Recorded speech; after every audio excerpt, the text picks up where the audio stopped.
কেমন আছো তোমরা সবাই? আশা করি তোমরা সবাই ভালো আছো, সুস্থ আছো। আমিও বেশ ভালো আছি। সকালবেলা ভগবানের কাছে প্রার্থনা জানাই সকল ভালো মনের মানুষদের মাথার উপর ভগবানের আশীর্বাদ যেন সর্বদা থাকে। এখন বাজে সকাল 7টা। প্রতিদিনের মতোই সকালবেলা উঠে বাচ্চাদের আগে ব্রেকফাস্ট বানিয়ে ওদের খাইয়ে দিয়েছি। এখন ওদের স্কুল হচ্ছে না, এখন অনলাইন ক্লাস চলছে। খুব গরম পড়েছে তো, তাই বাচ্চাদের ব্রেকফাস্ট করিয়ে তারপর আমরাও নিজেরা ব্রেকফাস্ট করে নিয়েছি। তারপর আমি ঘরটা মুছে নিচ্ছি। একটা কথা কি বলতো, যে ঘর যত পরিষ্কার পরিচ্ছন্ন থাকবে বলে লক্ষ্মীর বাস ওই ঘরেই হয়। তো যতটা সম্ভব পারি ততটাই করি। কিন্তু কি বলতো, বাচ্চারা তো আর এসব বোঝে না। ওরা সাজানো গোছানো জিনিস নিয়ে টানাটানি করতেই ভালোবাসে। কি আর করব, ওরা তো বাচ্চা, সব তো বুঝে করে না। মাঝে মধ্যে খুব রাগ হয়ে যায় আবার ওদের ওপর, তখন বকে দিই। আবার তখন দেখি আমার ছোটোটা কাঁদতে লেগে যায়। তখন আমি নিজের মনে নিজে ভাবতে থাকি, এটা কি আমি ঠিক করলাম? বাচ্চাদের মনে কষ্ট দেওয়াটা আমার একবারেই উচিত হয়নি। মনে মনে আমি এটা নিয়ে আফসোস করতে থাকি। তারপর ছেলেকে কোলে তুলে নিয়ে অনেক আদর করতে থাকি। তখন আরেক দিক থেকে আমার মেয়ে এসে বলবে, এই ভাইকে আদর করা তোমার শুরু হয়ে গেল তো? আমার কষ্টটা তোমার দেখা যায় না, শুধু ভাইয়ের কষ্টটা তুমি বোঝো। ভাই কাঁদলেই তুমি ওকে কোলে তুলে নাও। তখন বলি ঠিক আছে, তাহলে দুজনেই কোলে আমার। বাচ্চারা ঘরে থাকলে না এত ভালো লাগে। সারাদিন কাজ করতে করতে মনেই হয় না কাজ করেছি বলে। ওদের সাথে কথা বলতে বলতে দুষ্টুমি করতে করতেই কাজ হয়ে যায়। আর বাচ্চারা যখন আবদার করে বলে, মাম্মাম আজকে প্যানকেক বানিয়ে দাও, কখনো বলে চকলেট বানিয়ে দাও, আবার কখনো বলে কুকিজ বানিয়ে দাও, আমার খুব ভালো লাগে।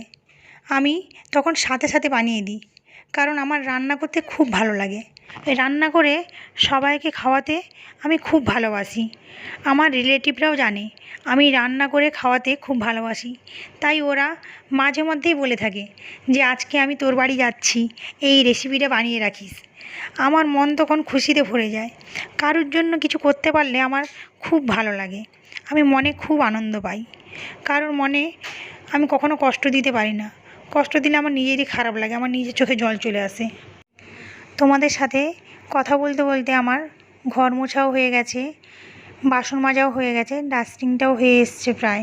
টিভি ঘরে আছে, ডাস্টিংও হয়, কিন্তু টিভি আর দেখা হয় না। এই ওয়ার্ড্রপটা ডাস্টিং করে ফ্রিজটা ডাস্টিং করে নেব, তখন ডাস্টিংটা কমপ্লিট হয়ে যাবে। তারপর আমি আজকে ভাবছি বাথরুমের কলগুলো পরিষ্কার করা হয়নি অনেক দিন। আজকে বাথরুমের কলগুলো একটা অয়েল দিয়ে ভালো করে পরিষ্কার করে নেব। ওই ডাস্টিং করতে করতে হাঁপিয়ে পড়েছি, একটু জল খেয়ে নিলাম। তারপর চলে এলাম, এবার কলগুলো ভালো করে অয়েল লাগিয়ে পরিষ্কার করে নিচ্ছি। আমাদের এই বিল্ডিংয়ে জলটা ভালো নয়। জলের দাগ যেখানে 1-2 ফোঁটা পড়বে ওখানেই পুরো সাদা সাদা হয়ে যাবে। ইদানিং কর্পোরেশনের জলটা আসার জন্য সাদা ভাবটা অনেকটাই কমে গেছে। তো পুরোটা তো কর্পোরেশন জলে হয় না, পাম্পের জল তুলতে হয়। তো এই জন্য আগে আমি কলগুলোতে অয়েল লাগাতাম, সপ্তাহে 2-3 বার করে লাগাতে হতো। এখন মাসের মধ্যে 3 বার অয়েল লাগিয়ে ধুয়ে পরিষ্কার করে নিলেই হয়ে যায়। ঘরের প্রত্যেকটা জিনিস পরিষ্কার রাখতে খুব ভালোবাসি। যে জিনিসটা খুব ভালোভাবে পরিষ্কার করা হয় না, টাইম পাই না, তখন আমার নিজেরই মন খারাপ হয়ে যায়।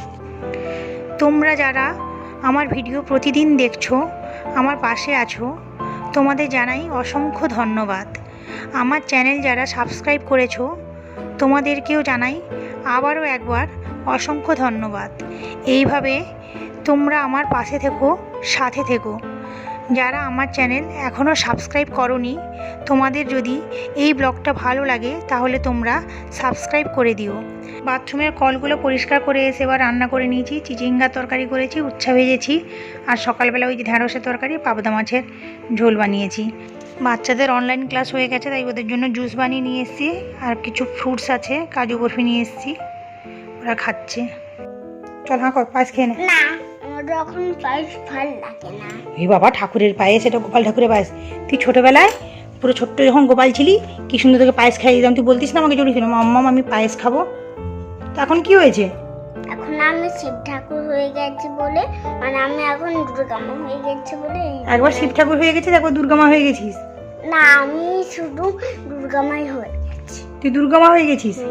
বয়ের আবার দুর্গামা হয়ে যায়? হ্যাঁ।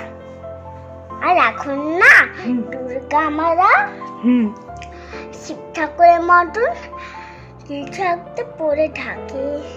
শিব ঠাকুরের মতন দুর্গামারা কিছু একটা পরে থাকে? না, কিছু একটা দুর্গামা পরে থাকে শিব ঠাকুরের মতন, ম্যাচিং নয়। কি এগুলো স্নেকও থাকে না, শুধু একটা কাপড় পরে থাকে। কে কাপড় পরে থাকে? দুর্গা মা। দুর্গা মা? আচ্ছা, যদি দুর্গা মাও হয়, দুর্গা মায়ের পায়েস খুব ভালোবাসে জানিস? আচ্ছা তুই খেয়ে বল তো, কত সুন্দর না পায়েসটা? সুন্দর না সুন্দর না বল? সুন্দর আছে, কিন্তু আমার পায়েসই ফেভারিট না। পায়েস ফেভারিট নয়? না, গোপাল ঠাকুরের পায়েস কি ভালো লাগে জানিস? ছোট্ট কৃষ্ণ ঠাকুরের, কৃষ্ণ ঠাকুর সবসময় পায়েস খেতে খুব ভালোবাসে, এই জন্য কৃষ্ণ ঠাকুরের জন্য আমি পায়েস বানাই না।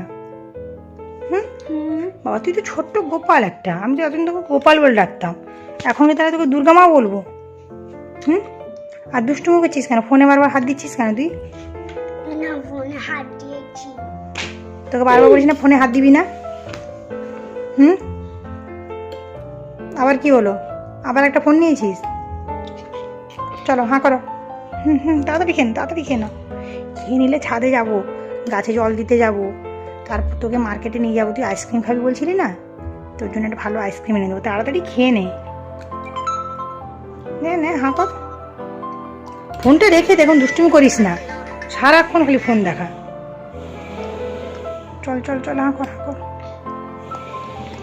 আবার দুষ্টুমি কর, তাড়াতাড়ি খেয়ে নে। আইসক্রিম খাবি না তো তাহলে? ঠিক আছে, আমি তাহলে আইসক্রিম এনে দিব না। আইসক্রিম খেতে হলে তাড়াতাড়ি খাবার খেতে হবে। তো প্রমিস করো। এই তো প্রমিস করলাম। আরেকবার। আবার প্রমিস। আরেকবার। আবার প্রমিস। আরেকবার। কতবার করবো রে? দুষ্টুমি হচ্ছে না?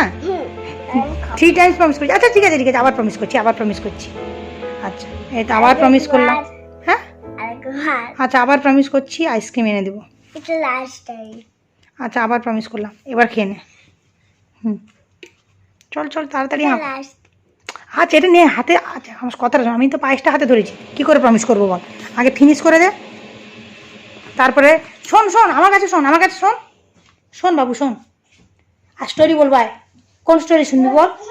প্রমিস করবে না ততক্ষণ আসবে। আচ্ছা আবার প্রমিস করছি, চলে আয়, আবার প্রমিস করবো। না বোকা বানাচ্ছি না, সত্যি কথা বলছি। আয় আবার প্রমিস করবো, তারপর তোকে সত্যি এক্ষুনি নিয়ে যাবো, শপে নিয়ে যাবো। চলে আয় তাড়াতাড়ি আয়। প্রমিস করো। হ্যাঁ প্রমিস করলাম, চলে এবার উপরে আয়, এবার উপরে আয়। ভালো করে বস, বাবু হয়ে বস। বাবু এতো বসেছি। এটা বাবু হয়ে বসা হলো? হুম। আচ্ছা দুষ্টুমি করিস না, খাবার এটা ওটা ফেলতে নি। কি নিয়েছিস হাতে তুই? এই দুটো নিয়েছি। এই বাবা, এরকম ফেলতে নি বাবা, খাওয়াটা পুরো নষ্ট হয়ে যাবে। ঠিক হবে। ঠিক হবে? দুষ্টুমি করছিস তো, স্কুলের ম্যামকে বলবো। আজকের ব্লগটা আমি এখানেই শেষ করছি বন্ধুরা। যদি আমার এই ব্লগটা তোমাদের ভালো লাগে তাহলে প্লিজ লাইক করে সাবস্ক্রাইব করে দিও। আজকের মতো চলি বন্ধুরা, নতুন ব্লগ নিয়ে আবার পরে দেখা হবে। টাটা।